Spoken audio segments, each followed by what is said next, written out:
hopeful, regardless of the outcome. Boost the positive energy without one. Sorry about the jab, I'm on a holy field. I'm bearing fruit, but demons try to eat them like Yoshi meals. I pissed them off the Batman like Falcone deals. Jungle full of predators, I know how Mowgli feels. So I got the fire, refuse to live in fear. I can spot suppliers, eating fresh shrubs. Call me private. Oh yeah, welcome to the bonus episode of the Permaculture Pimpcast, where Pimp stands for Permaculture is my passion. The only Pimpcast on planet Earth where we discuss permaculture, preparedness, and practical living.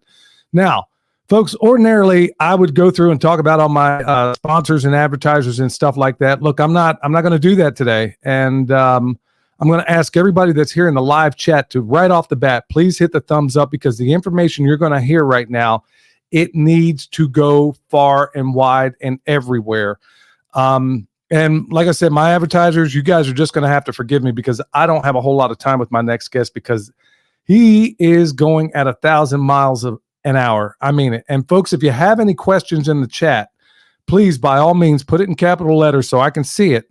And in lieu of tipping a pimp, which stands for Permaculture is my passion, in lieu of that, I'm going to ask you guys to break bread in a very different way, because this is one of the most selfless people I know.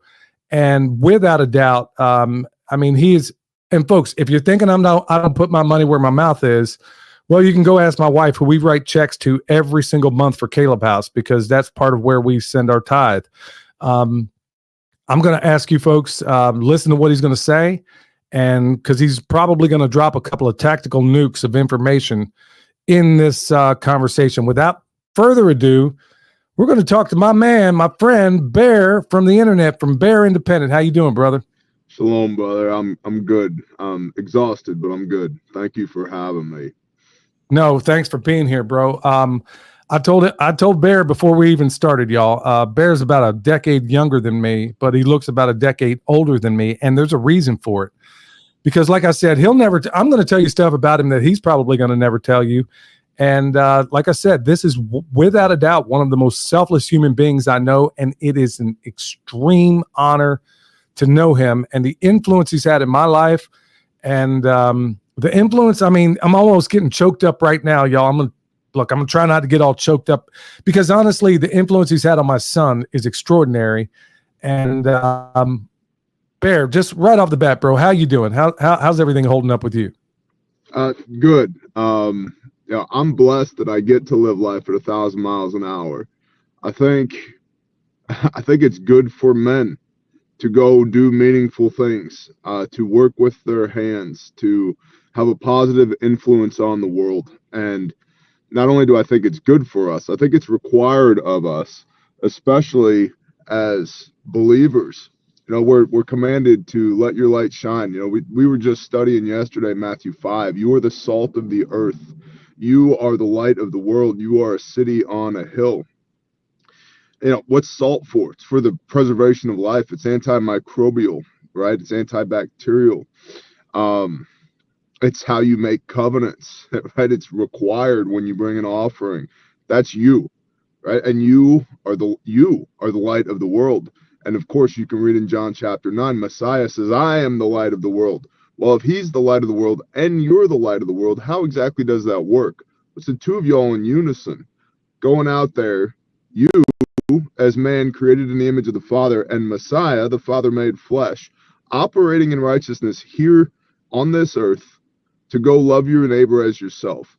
And that is missing from mankind in a large degree.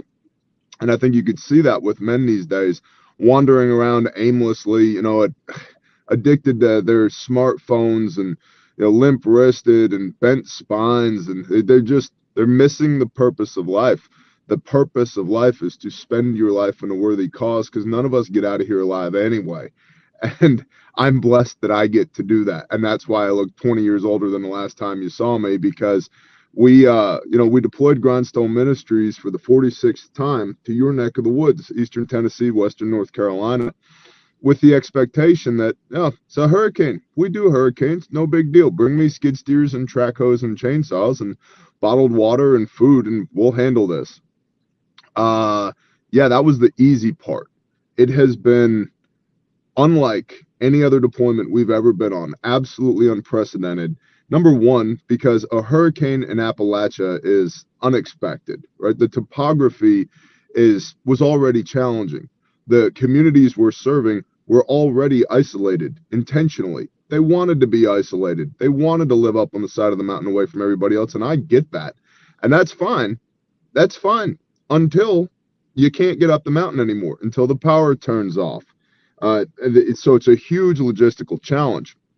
And then number two, this is the only disaster I've ever worked, and I've been doing this since Hurricane Katrina.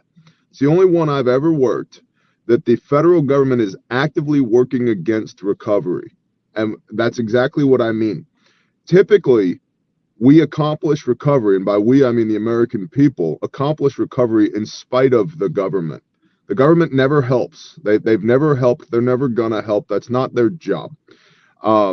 Their job, whether we admit it or not, is to extract capital from the people to the best of their ability. And they do that. This one, completely different. They're actively working against the recovery process, which tells me they've got something to hide. And I believe that they do have something to hide, because we're already getting reports, firsthand reports of cadaver dogs that are dying, that we're walking through these areas, especially in your neck of the woods, walking through the silt, walking through the muck, even going through decon afterwards, being decontaminated. I've got reports. One guy had 10 dogs there, and 4 of his dogs are already dead, and the other 6 are dying, in the process of dying. We've got another woman, firsthand account, that was rescuing horses, was leading horses through the muck and the mud and the river, and the horses are so incredibly sick that they started doing blood tests on the horses. And the tests that have been coming back are, in their words, literally off the charts. They've never seen anything like this before. Then you've got citizens. The last report I got in your area was 50 to 60 people in Western North Carolina that are already inexplicably sick. And by inexplicably, I mean they don't know what's wrong with them. And the reason for that is all kinds of shit has washed into that river. Literal human feces from septic tanks that were ruptured, wastewater treatment plants, thousands of cadavers, even though the official reporting is that it's only 213 dead.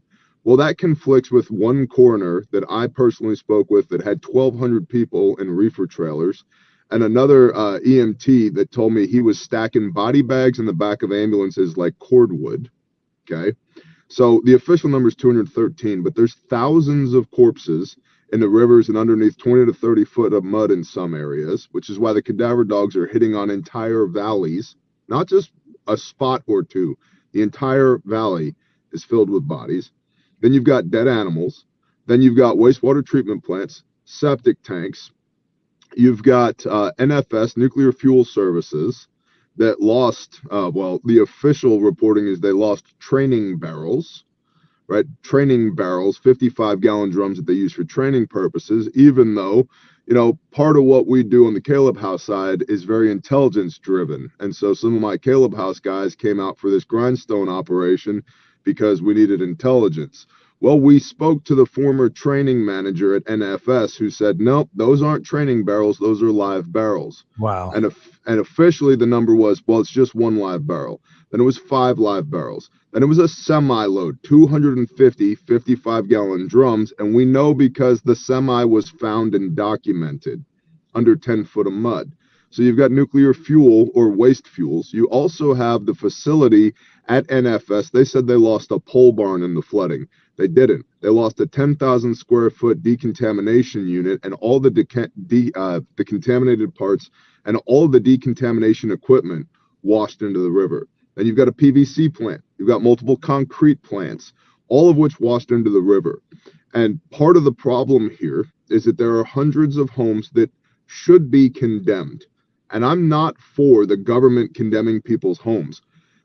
But these people do not need to be mucking out their homes. They don't need to be pulling out the insulation and the drywall down to bare studs and airing it out and starting over again, because the silt is deadly. The silt will kill you. And FEMA has been slow rolling this, and in conjunction with local and state emergency management has been slow rolling the announcement that, hey, the silt will kill you, because they want to cover up what will likely be a massive conglomeration of giant lawsuits, class action lawsuits against these people. They're also, FEMA is quietly trying to reclassify the 100-year floodplain based upon this so that people can't rebuild in these areas in the future. And on the one hand, it's their property. Let them do what they want. On the other hand, the silt will kill you. And these homes should have been condemned immediately. They should have been bulldozed immediately so that people weren't rebuilding their homes that are literally toxic, only to have them bulldozed a week later by FEMA. And so the whole thing is just a freaking mess. And it makes me think permaculture is my passion. That's what you do. I don't know agriculturally what the methodology is to fix what happened here. But typically, a river overrunning its banks and depositing all that silt would be a good thing. That's what we would want. All those nutrients being brought up from the river, all that decomp that took place in the river, all that being deposited on the banks of the river because we have all that fertilizer now. Well, the problem is all of that's toxic. And I don't know the methodology for fixing all of that, but I do feel like because of what's underneath the ground in Western Tennessee and Western North Carolina, Eastern Tennessee, that whole region, the geologic feature of that region, there's a strong case to be made that the cleanup operation that will be undertaken by the federal government will be akin to a strip mining operation to allow access to the minerals that are underground. And if they can seize all of that land under the guise of, you can't live here anymore because it's toxic and we got to clean it up, bring in the bulldozers, scrape it all up into piles. Hey, a lithium seam, sputamine seams, the graphene, the high silica quartz, all that stuff, it's all of a sudden it's available.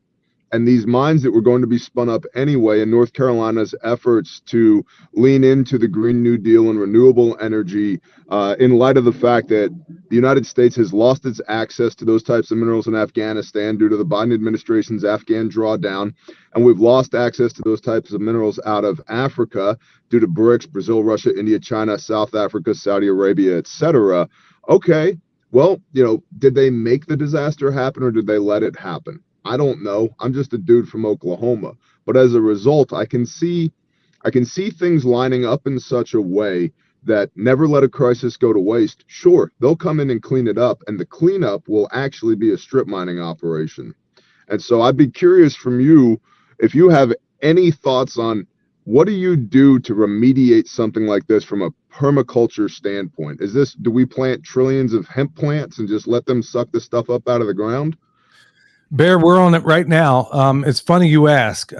Before we get into that, before I respond to that, folks, look, we got a lot of folks in the chat right now. Hit that thumbs up. Tell everybody about this right now. Everybody needs to hear this. But before we move on, the Bible says, let your light so shine before men that they see your good works and glorify your Father which is in heaven. Folks, this is a guy doing some extraordinary things. He's never going to tell you about it, never, and certainly not going to tell you the full extent of it. Before we move on, Bear, I want you to tell everybody, where can everybody go? So far, look, we've raised over $300,000 for some local things, but folks, I really need y'all to break bread for my man right here. And look, I'm doing it. I have been doing it, and I'm going to keep on doing it. Before we move on, Bear, tell everybody how they can support you, because folks, he's not getting money from the federal government. They're not, everything they're doing, everything his team is doing, everything these folks are doing, they're funding it themselves, and they need your help. He's never going to tell you this, but I'm going to tell you. So, Bear, before we move on, go ahead. Tell everybody how they can support you. So you can, and thank you. I appreciate you, brother. You can find us at grindstoneministries.com. We are a nationally registered 501c3. We have the same authority as the American Red Cross, except unlike the American Red Cross, we're not 88% top heavy on salaries. I have one full-time executive director and 2 part-time staff at Grindstone that maintain our ability to be ready when something like this happens, that we can deploy across the country. We don't bill homeowners. We don't bill the local municipalities. We don't bill the state. We don't bill FEMA. And as a result, nobody gets to tell us what to do because I don't receive money from any of those people. And that's very specific because I don't want to be under anybody's thumb. We work with property owners at their permission on their property. Now, in the case of Hurricane Helene, we're authorized by the governor of the state of Tennessee to be there and do what we're doing, which is good. That gives us some top cover for what we're doing. In fact, our executive director is meeting with the governor of Tennessee today, and then they will be touring one area, Little Germany, where we have been working, a community that's been cut off with 70 homes and is now down to 40 people total. It was 42, but 2 of those people committed suicide because they didn't want to play anymore, because that neighborhood, that community has been intentionally cut off by the local government. Why? Because there's lithium underneath of the mountain they live on. But I digress. So you can find us at grindstoneministries.com. If you want to serve, email serve@grindstoneministries.com. And again, it's tax advantaged charitable donation. We are a registered 501c3, and this is our 46th deployment in 5.5 years. So we're out here doing stuff, unlike a lot of other people that are just making cute posts for Instagram. We're 3 weeks boots on the ground at this point. Okay, Bear, to your point, and I got a whole series of other questions that I know a number of other people out there do as well. To your point, is there a permaculture solution to this? Absolutely. We're already working on it. I got a team going right now. William is on his way back out from Texas. I guess he had to go home and stop for a conjugal visit and visit the whatever the case may be. But he's on the first thing smoking to head back to your AO.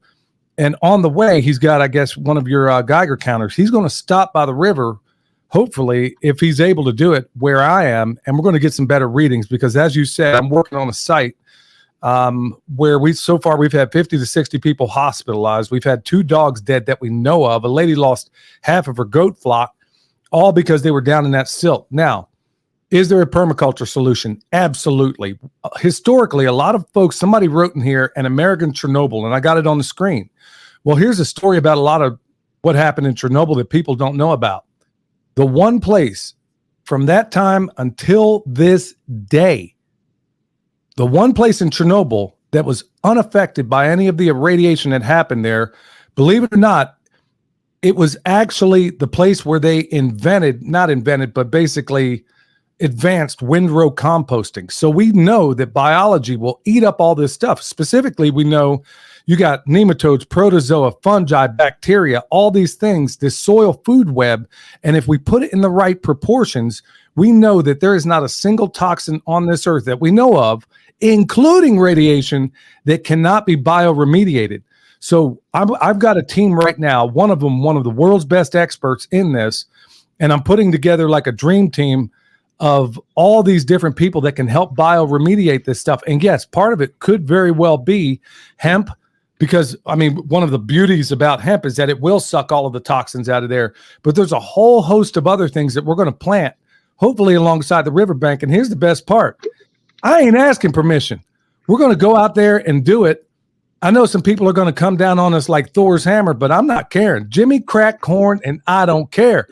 I'm not asking permission. All I know, today I'm scheduled, or we're working it out. There's one of these communities that's right alongside the river that's downstream of all the said toxins you were just discussing a moment ago. Kids have been out there. These communities are right on the river. They have children, and they're out there doing this stuff. We're trying to find Bear's gone. One of Bear's guys that he hooked me up with is one of the people that's going to be helping us bioremediate this stuff. But folks, here's why I teach composting so much, is because if there's anybody in Western North Carolina that makes better compost, biocomplete compost than us, I don't know who that is. So we're going to take our compost, we're going to combine it with all of these other, these hippie mushroom farmers that work around here. We're going to take that, we're going to put down cover crops, we're going to use teas, extracts. We are bringing every dog to the hunt, but the one big area where we're struggling right now, and this is from Bear's expert, I'm not sure he wants to be named right now, the guy that you sent me to, I couldn't believe that me and this guy are speaking the same language, and he's working on bioremediations in Hawaii. And of course, if you go through the government, they're going to give you all kinds of this and that and this. Well, guess what? We're going to take a test plot. It's probably going to be in Marshall, North Carolina. Ain't asking for permission, and we're just going to do it. And then once we have an example of what can be done using what God put on this planet, We're not talking about chemicals or anything. We're talking about using nature. Like I said, bacteria, fungi, nematodes, protozoa, the entire food web. We're going to go out there and we're going to remediate this stuff, and we're going to get people better. We're going to even, as best we can, to try to remediate what's going on in that river. But yes, the one place in Chernobyl that nobody ever wants to talk about, the one place to this day, they cannot even get a Geiger counter to go off. And the name escapes me right now, but it's a farm where they do windrow composting. So to this day, that place is unaffected. And so we're going to take those same methods that were done all the way back then, that frankly were being done accidentally, and we're going to apply those same methods here. Now, there's going to be some hurdles I need to jump, because the operation that I have, I'm going to have to scale up considerably. I'm going to need a new location around here. I'm going to see if I can't promote or get a local college to work with me. We're going to get this done, and we're going to make it happen. So all of these polecats that think they're going to come in here and roll over these farmers and say, oh, we just turned this into a Superfund site, we can't do anything about it. Well, guess what? You got another thing coming, nephew, because we're going to come out guns a-blazing, and we're going to do everything we can, and we're going to provide before and after test results. But folks, if you don't think this country's corrupt right now, you could find the bones of bin Laden easier than you can a lab that will honestly test your stuff. If they know where it's coming from and the government's already got their hooks in, I've reached out to Dane Wigington. He's hooked me up with a place. There's been a couple of other places that have hooked me up, and some of the people that would have ordinarily jumped in and said, hey, I'll test your samples. All of a sudden, these people have acquiesced. So there's some weird stuff going on, but I don't care. Whether I got test results or not, we're going to remediate it, and it's going to happen. So back to you, Bear. First of all, how awesome is the Father that, I met you, 2-3 years ago? And I just knew, right? Your soul knows. I was like, oh, that's my brother. I don't know what we're going to do together, but I know I got to know him. And every time I've ever run into you, Billy, no matter where it is in the country, I'm like drawn to you like a moth to a flame. Same here, bro. And now we know part of why, right? Now it begins to make sense. And so praise the Most High for his ability to network like-minded people together. And that's really important for the listener out there who maybe thinks they're just going to traipse through life on a solo mission. It's not that. You cannot, where 2 or more are gathered in my name, there I am in their midst, right? And 5 of you will put 1,000 to flight.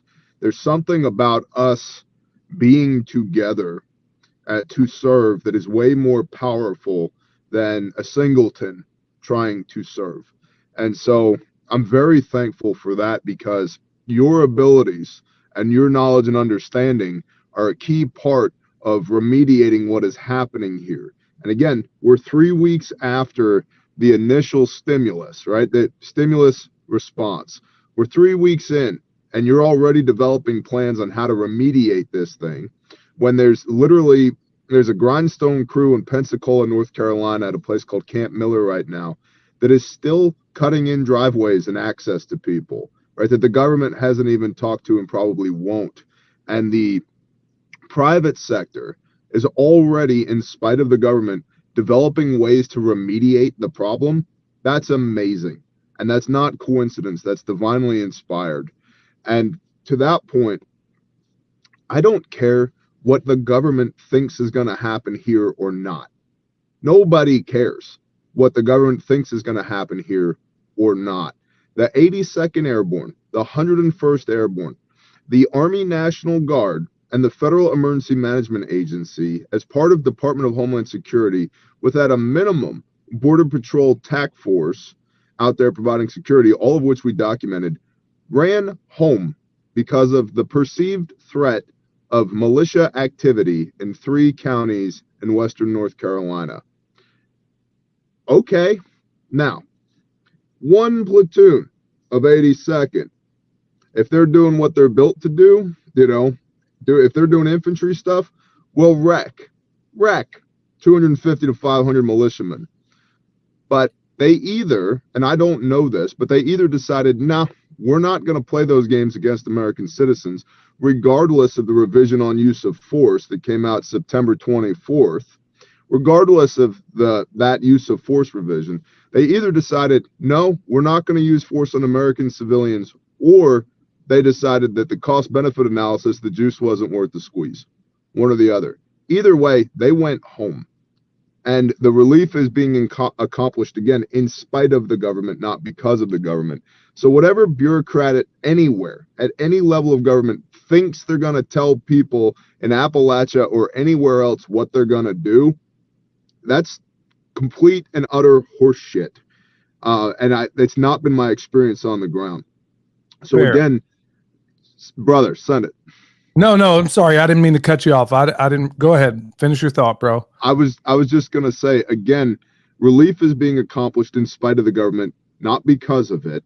And regardless of how they are trying to work against the citizenry in Eastern Tennessee and Western North Carolina, the citizens are still the ones getting things done. And I think this is actually contributing to a national level awakening of the government doesn't have as much force and authority and influence as people think that it does.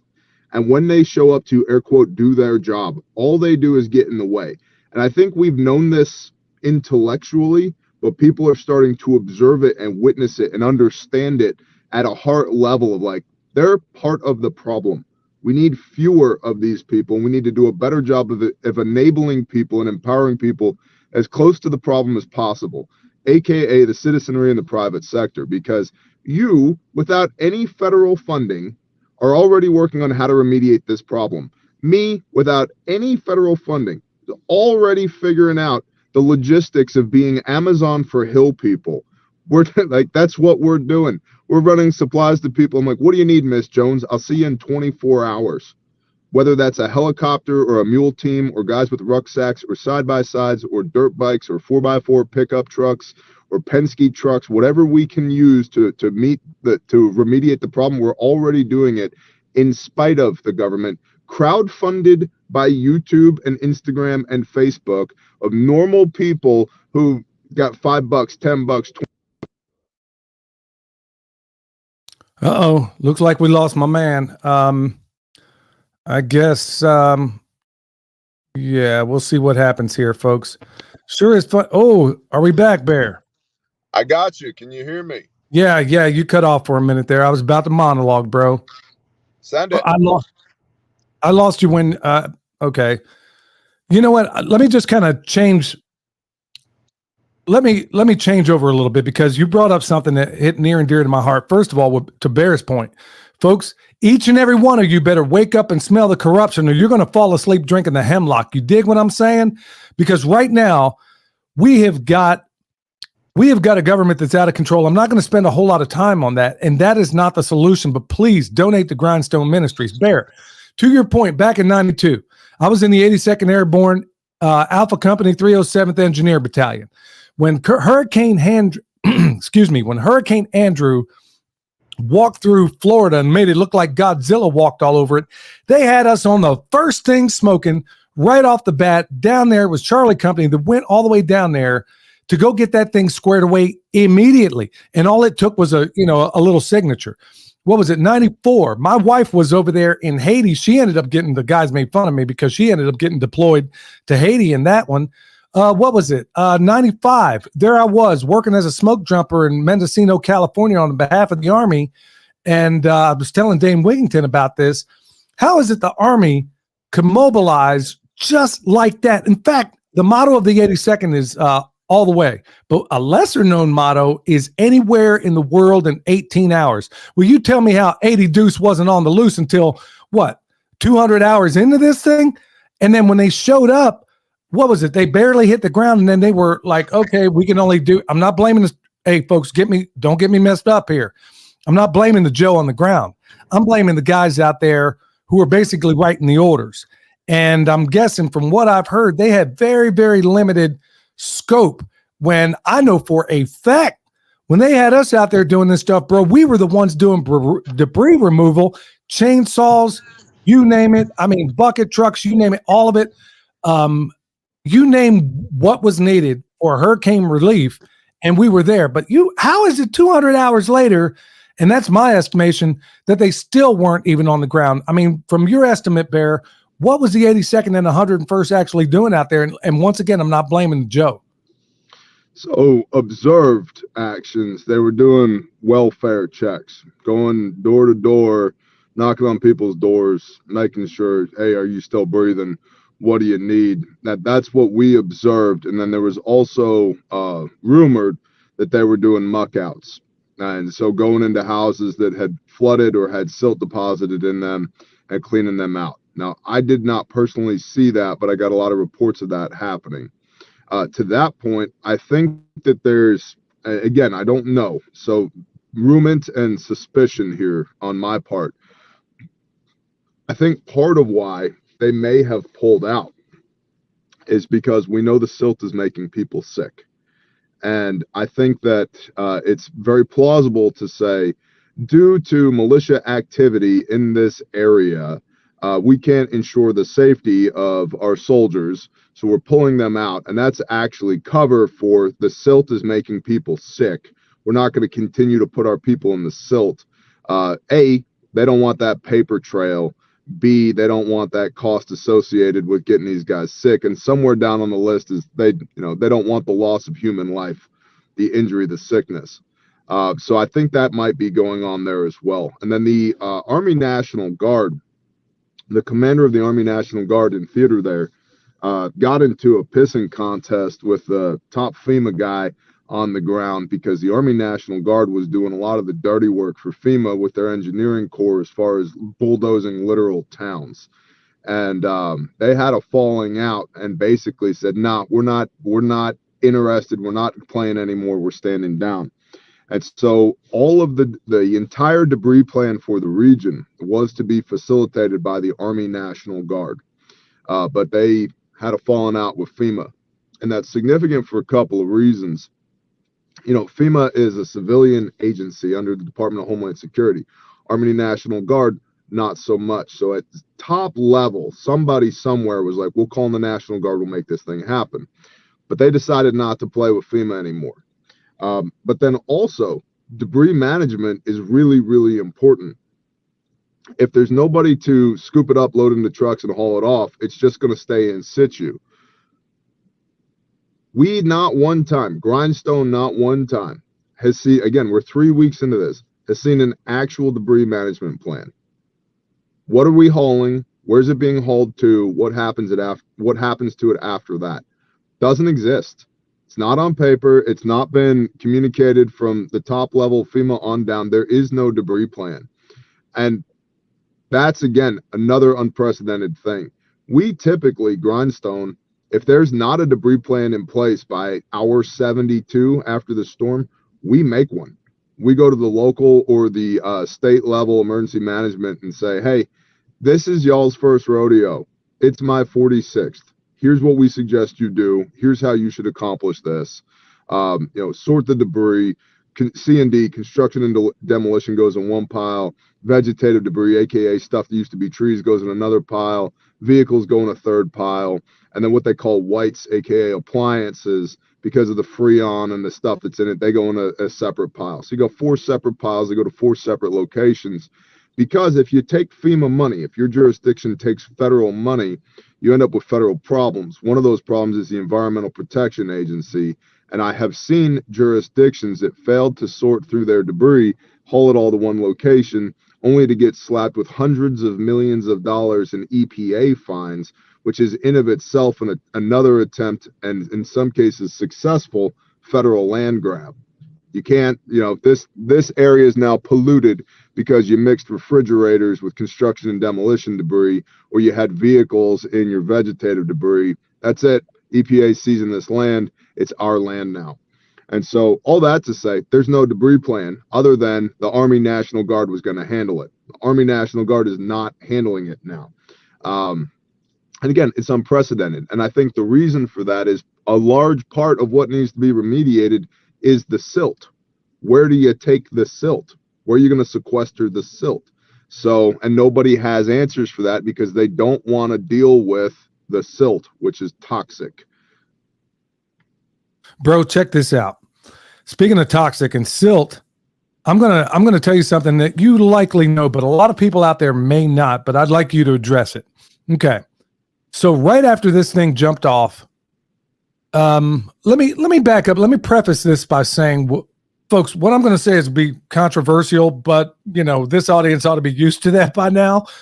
You ever notice in Western North Carolina, and it probably happens everywhere else too, whenever you see somebody working by on an interstate and they're like right up on the edge, they're running a weed eater and they're doing that work, you ever notice that they're probably a little bit brown like me? They might be even illegal Mexicans. You ever notice that everybody's spraying that glyphosate, which will give you cancer, up under those power lines? Every single one of them is illegal Mexicans. Ask me how I know. I just chased them off the other day when they thought they were going to come up to Billy's Jungle Palace of Love and spray that crap here. So I went out there, found them, even got video of the tank on the back of the truck with, skull and crossbones, the whole 9 yards, illegal Mexicans. Now, Bear, that leads me to what I'm about to say. Every single place down by the river where there's debris cleanup, I haven't seen this many Mexicans since the last La Bamba movie. Bro, they had them suckers lined up like cordwood alongside that river down by, I can't believe I just said that. Anyway, yeah, political correctness, not in my wheelhouse. Anyway, bro, Michelle and I and a number of others have went down to the river the other day, right next to that plastics plant that had all of their contents thrown into the river. The same plastics plant, by the way, that even NPR reported will not allow reporters on site to go look at their MSDS, which I thought was illegal. So every last one of them, dude, there's women, there's guys out there. I drove through 2 days. It was 2 days ago. And then I drove through probably a week prior to that. Dude, every one of them bought those down there. Not a single one of them wearing a respirator, not anything, bro. And if you go through there, just drive through along the river down by this old coffee shop. And bro, you will have your head, you just feel weird. I don't even know how to describe the feeling, but it's downstream of that plastics plant. There's this weird smell. And they got nothing but these vatos down there, bro. Is it because they can hide their deaths, or why do you think that is? Those people aren't on the books. Those people don't officially exist.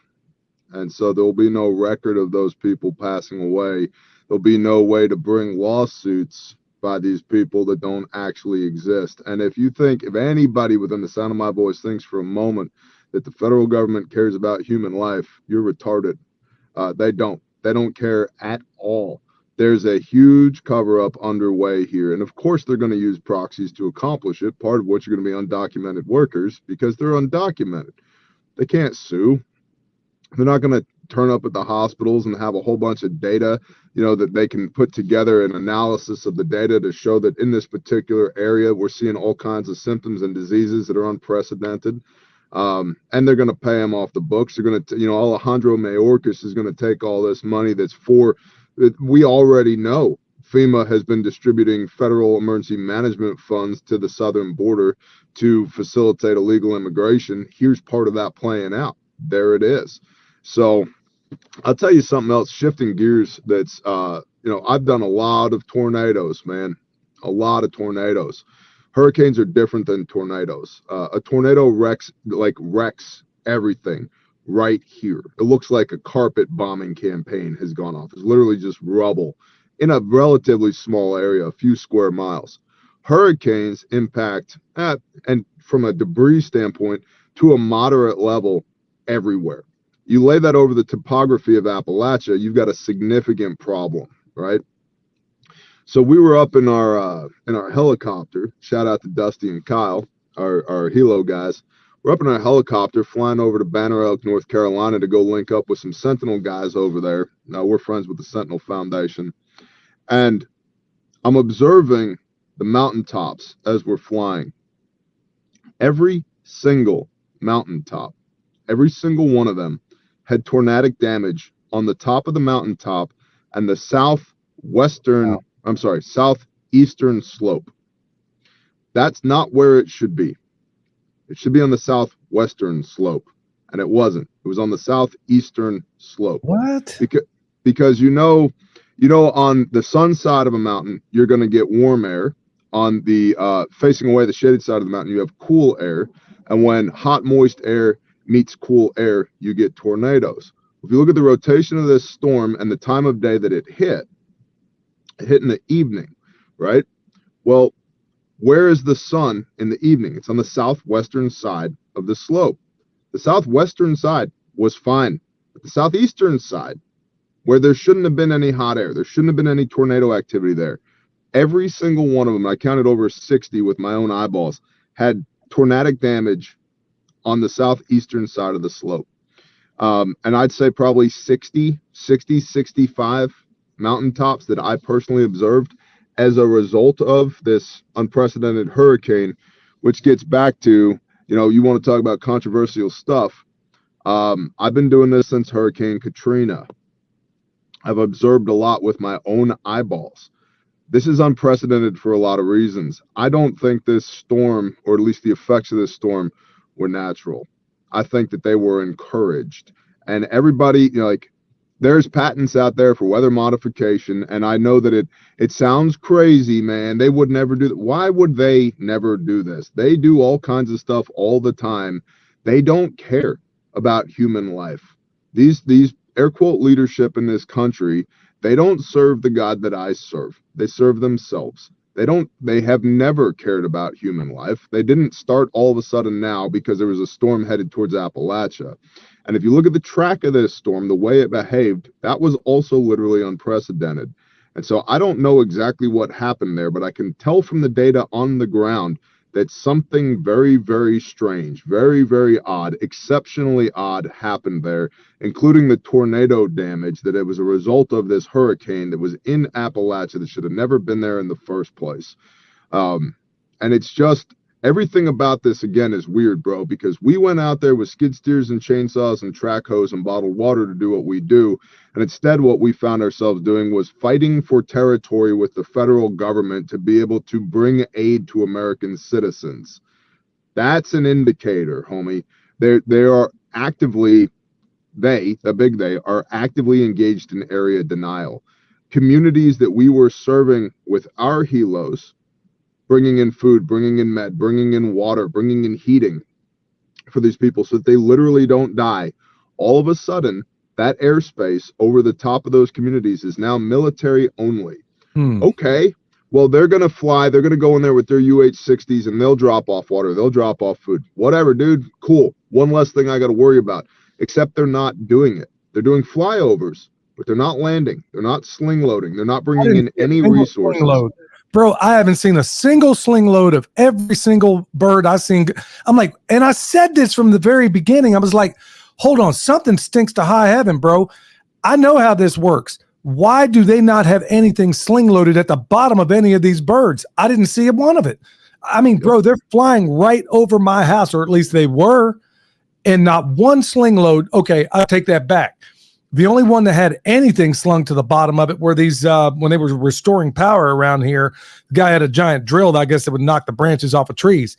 And that was like the local, but no military aircraft, not one, had a single sling load on it. You tell me that doesn't stink to high heaven. I'm telling you, bro. And like, we institutionally are good at that. Oh, the trees are 100 foot tall. Cool. Give me a 200-foot rope. Not a problem. Let's do this thing. Like, it's not a problem. We have so much practice from GWAT doing this. Like, it's not even a thing. Like easy. And so communities that were being supported via unconventional access, because the roads and the bridges are washed out, by nonprofits, by the citizenry, all of a sudden that airspace, now it's military only. Military and state law enforcement. And instead of providing supplies, they're just doing flyovers to say that they're servicing the area while people are literally starving to death and have no water, have no med, right? And so you can make an argument here that there's an infringement upon these people's constitutional and property rights, because the government that they elected, their representative officials, are not actually facilitating their aid or rescue. They're going through the motions to say that, oh yeah, it's military airspace, we're flying through there, but they're not bringing anything. And in certain areas, like, again, Little Germany and Bumpus Cove in eastern Tennessee, there's an active media blackout that's intentional. Commo was intentionally interrupted, documented by my people, intentionally interrupted, so that the people inside of Little Germany couldn't report out, let alone call for help. Access was intentionally restricted. And then, of course, you've got people driving around in black SUVs trying to buy up land, and in some cases actually buying up land in these areas that have flooded. The whole thing stinks, bro. It's at a tactical level. There was a lot of rain in Appalachia, and that had a lot of downstream effects. Operationally, we're talking eastern Tennessee, western North Carolina, western South Carolina. It's a large theater, if you will. Strategically, I don't even know what the federal government is actually trying to accomplish here, but the implications stink to high heaven, bro. Like, I don't know. I don't have enough information to say, oh, they are definitively doing this, Billy. This is what they're doing. But it sure as shit looks like a federal land grab. Bro, I had Dane Wigington on the other day, and as the Lord would have it, I mean, I scheduled him long before. I had him scheduled for my podcast. Oh, shoot, long before this hurricane ever came through. So when it came through, man, I had some really intelligent questions to ask when he got here. And he said, you know, I mean, this is the world's foremost geoengineering expert. And he told me the equivalent of, imagine, folks, all the water that goes over Niagara Falls in 1 year. Multiply that by 2, and that is how much rain fell from the sky in 2 hours. All of the rain that goes over Niagara Falls in 2 years fell in this area in 2 hours. And then, to your point, you know what? I grew up in Oklahoma, and I've been through my share of tornadoes. You know, I was actually there on the May 3rd tornado when they recorded the highest wind speeds. In fact, foolishly, we drove into it thinking we were going underground. That's another story altogether. But you know what, Bear, to your point, this is why I had this eureka moment as you were saying it, because I'm thinking, hold on. In my life, I have never seen a tornado that didn't come from southwest to northeast. I don't ever recall ever seeing a tornado that didn't track that path. And like I said, I grew up in Oklahoma. I've seen many a tornado, and I've seen the aftermath. And you look at that damage path, and it's always southwest to northeast.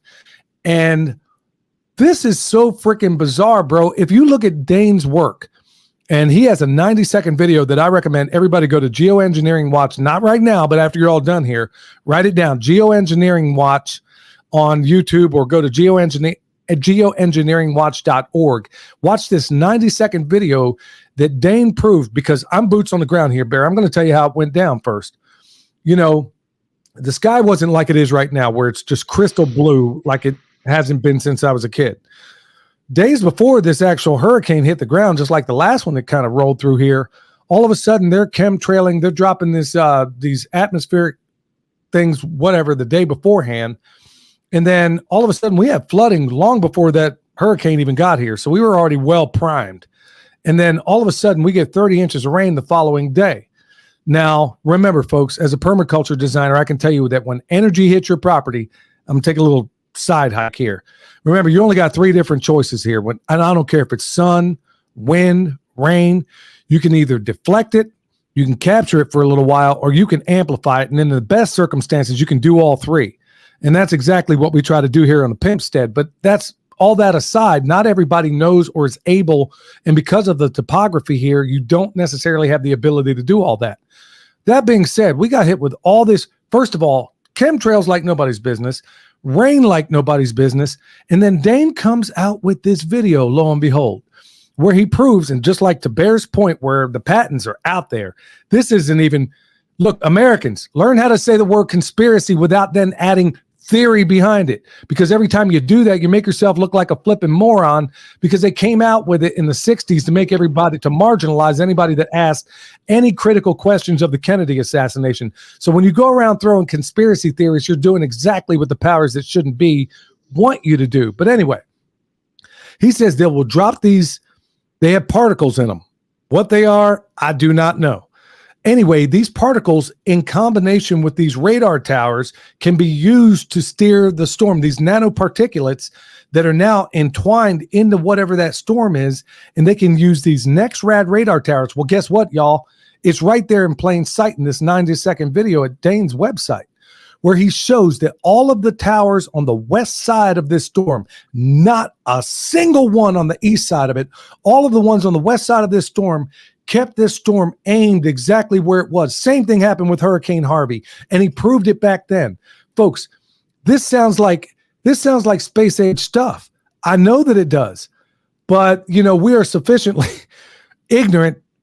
I mean, they're 50, maybe 100 years ahead of what you think you know. This is what they call a breakaway civilization, folks. And they're using this stuff. So when you hear Bear talk about this thing's being engineered, we've had this ever since Operation Cirrus. And then in Vietnam, we had Operation Popeye.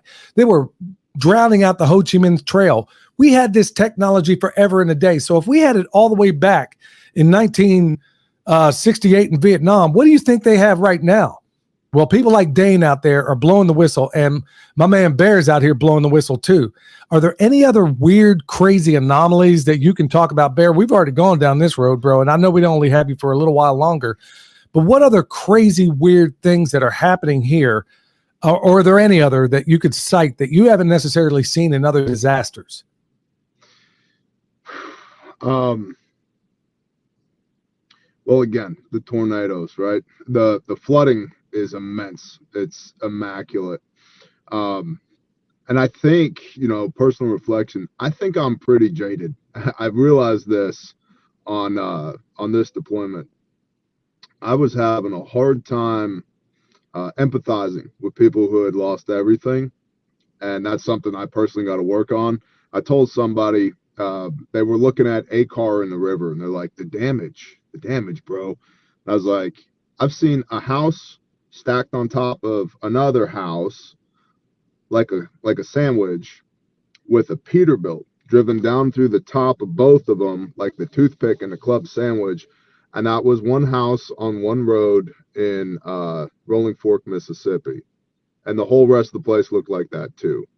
And they were like, that's insane. I was like, yeah, that was Tuesday, and so I'm trying, brother. I'm trying to be better, because on the one hand, I get it. On the one hand, my heart breaks for the people that lost everything. On the other hand, it's almost like I've got to be a good surgeon. You know what I mean? Like, I'm here to do a job.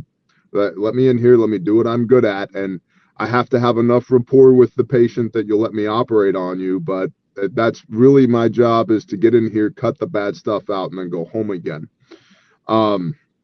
But as far as anomalies are concerned, there were a lot of people in the area that had no good reason to be there, like agencies and organizations that I've never observed on any other storm.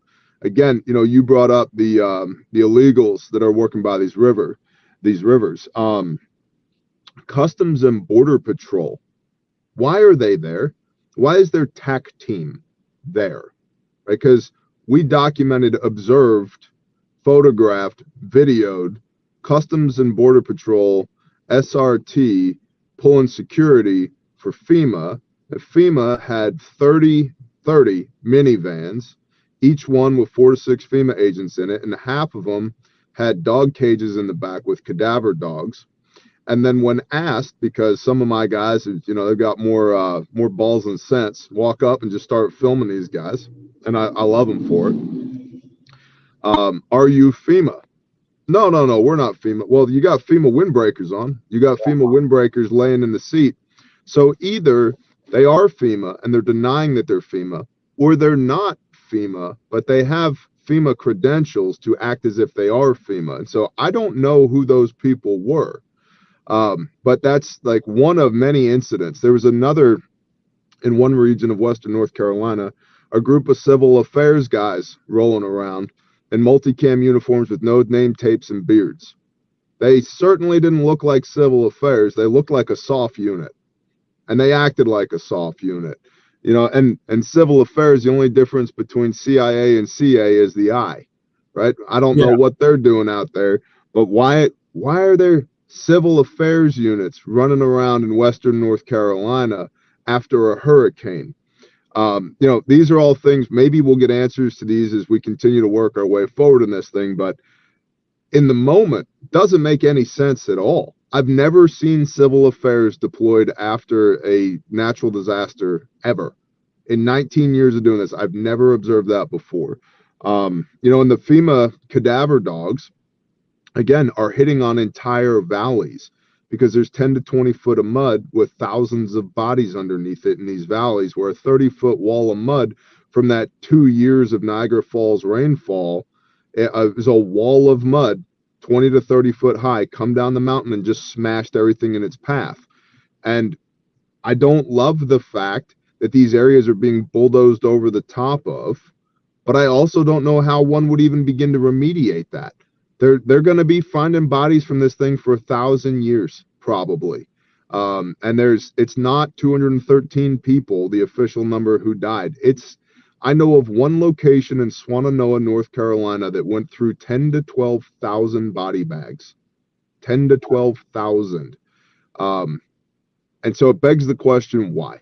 Why is this not being reported? And I genuinely think the answer is the people who are at the helm at the federal level, you know, Alejandro Mayorkas and FEMA and Department of Homeland Security, they squandered the funds, the resources that they had to be able to deal with something like this in the first place, to push a political agenda. And we're 3 weeks out from an election. And that should have no bearing whatsoever on the recovery efforts in Appalachia, but unfortunately it does. And that's an indicator of how far this great nation has fallen. And the last thing I'll say to you, because I'm going to have to jump, brother, is we have to do a much better job of differentiating between the beast system of the federal government and the American people. The American people are by and large incredible. The amount of resilience and ingenuity and brotherly love that I have observed in the last 3 weeks in Appalachia is stunning. And I'll tell you this too. Our God is God, and he is incredibly real. And he was meeting needs in the moment as we were praying and asking him for things. Literally in the moment, they were arriving. You know, ask whatever you ask for my glory, and my name shall be given unto you. I was walking with one of my guys through our distro yard in Jonesboro, Tennessee. He comes up to me and he says, "Hey, we just got a call from Fender Farms. They got 100 people. They've got nowhere to sleep." And I was like, "Well, let's set them up. We got tents, we got sleeping bags." He goes, "Yeah, but we need mattresses or cots or something." I was like, "Okay, we'll get it." I'm walking around behind the semi, and there's a 24-foot trailer backing up. Guy come out of Michigan. And I stopped and I talked to him. I said, "Hey, buddy, what do you got?" He said, "I got 104 mattresses." I said, "Don't even unload. Just go straight to Fender's Farm." Boom, in the moment. There's another woman showed up. She was a local. She'd been out by herself for like 7 days. She looked like hell. She looked like she'd been through some shit, right? And one of my guys, Bob, is praying with her. She's like, "I need a generator." And he's like, "I'm sorry, we're out. We sent 22 generators out this morning." And she's just breaking down, sobbing. And Bob's like, "Let's just pray. Please let me pray for you." It says, "Father, you got a daughter here who needs a generator. If you could just bring us a generator, we'd really appreciate it." And as they're finishing praying, this guy comes flying into the yard from Florida in a Tacoma with a generator, 12K generator. He's like, "I got here as quick as I could. I got a generator." And then everybody starts sobbing, right? He's like, "Don't even unload. Bring it to this lady's house." And as we're telling that story to a group of guys Saturday night, most of which were, let's say, maybe not as strong in their faith as they would like to be, we're telling the generator story.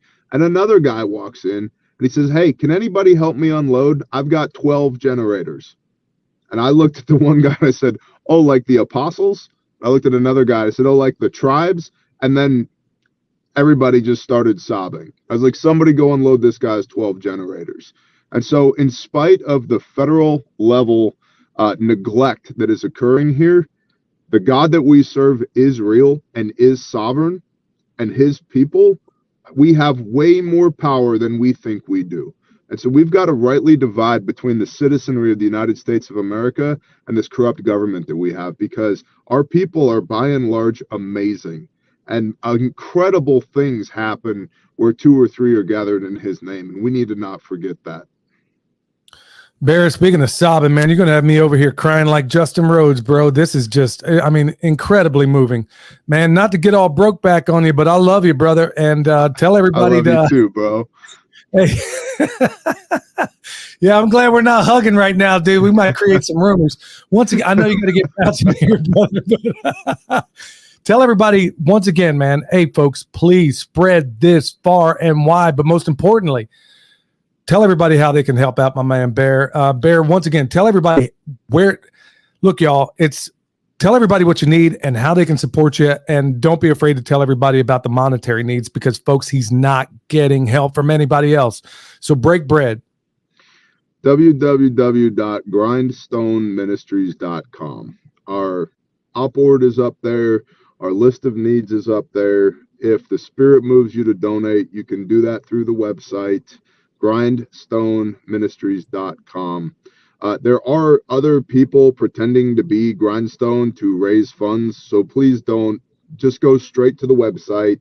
Don't give to any other GoFundMe or GiveSendGo. That's not us. grindstoneministries.com is where you can find us. And if you want to serve, email serve@grindstoneministries.com.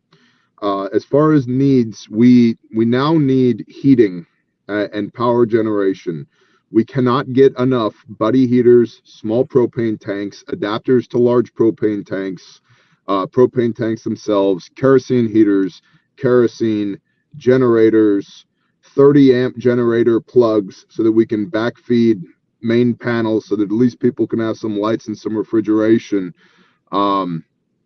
gasoline, diesel, blankets, sleeping bags, all that stuff.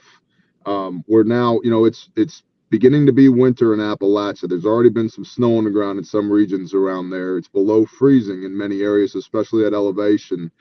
And these people are, the power company's saying 4 to 6 months out before power is restored.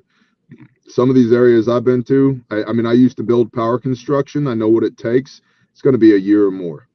And so our whole mission, what Grindstone does is the preservation of life. We are a disaster relief ministry, and we are for the preservation of life. And so we've solved the immediate needs of food, water, shelter, medical. Now we're looking at long-term needs of how do we steward these people through what is going to be a very cold and dark winter. And so we need electrification, power generation, and heating significantly. And you can find out details for that. Just go to the website. You can contact us through the website. And if the spirit convicts you, you can give there. And if it doesn't, that's okay too. No hard feelings. I'm not here to shill for anything. All right, man. Hey, y'all, I want to thank everybody in the chat, and I want to thank, and please put this out to everybody you know. I want to give a shout out and a hat tip always to my friend Bear. And until next time, y'all, I want to thank you and bless you. And remember, stay alert, stay alive. They don't want an individual, just a carbon copy. You spitting that manicotti, yeah, I'm talking saucy. All they want to build is a prison world full of pet Tamagotchis. Like a kamikaze, got me out of body like I'm Goku SS3. They want to push me to the center like a cell. They want to spin up at the center of the nexus, me. They want me to bow down, but I'm a warrior.